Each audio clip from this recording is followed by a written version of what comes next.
welcome all of you to our conference on female leadership. We've got over 180 of you in the room today, which is absolutely brilliant.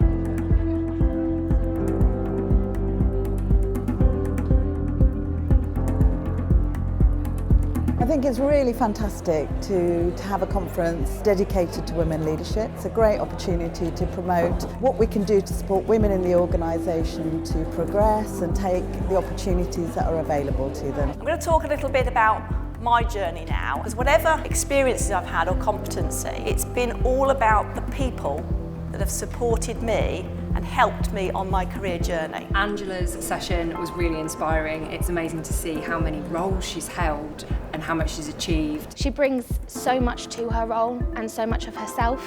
This is my dad, and he has been absolutely at the foundation of everything that I've done. It was very powerful, very moving. Very moving. I think we were all crying at one point today, weren't we? Yeah. I've had doors opened for me. That analogy around going through doors and having doors opening, having doors closing at other times and choosing what's the right door for you, I found really resonated with me. When women share their stories loudly, clearly and honestly, things begin to change for the better.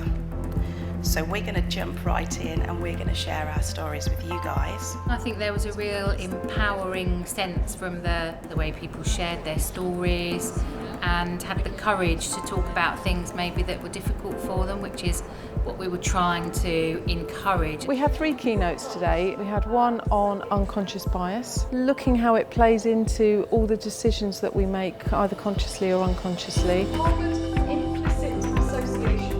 It's really important for us as a board to be thinking about colleagues we're working with and involving everyone in decisions. We also had a session on dialing down your inner critic. Usually the inner critic will be focused on what it is that you don't want. I'm here today to really help people understand that little voice in their head, the one that holds them back sometimes, and give them some really quick and easy strategies so that they can really reach their potential and set themselves up for success. Some really simple things like the power stance that allow you to just turn it down. So arms on hips, it turns down the stress hormone of cortisol and turns up the hormones around self-esteem. There was a session on being authentic at work. They taught me that I could go into something not knowing, be my authentic self and be happy. Why do we want to be authentic at work? It's because we do better work, and people who are led by authentic leaders, they are more engaged.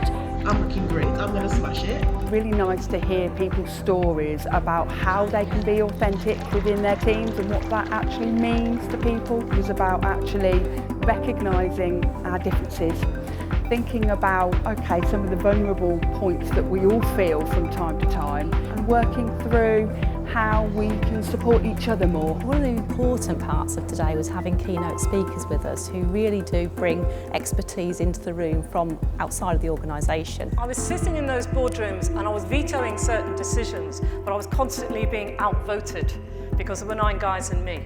And eventually I took the boss aside, this was at General Motors in Luton, and I said to him, you can't keep just ignoring me. I'm representing 50% of the marketplace for a start. The last session we had with Colette around the differences between men and women, research, real evidence, and really connected with the audience. There's your corpus callosum. It connects both sides, and women have a higher connection. Talking about the physiological differences between men and women was really fascinating, although challenging to hear at times as well. We're not afraid at NHFT to have sometimes quite difficult conversations. There shouldn't be one set way of leading, as long as we get to the end results that we want, and as long as we behave in an authentic and respectable way, I think that has to be allowed in large organisations. At work, then we will be at home.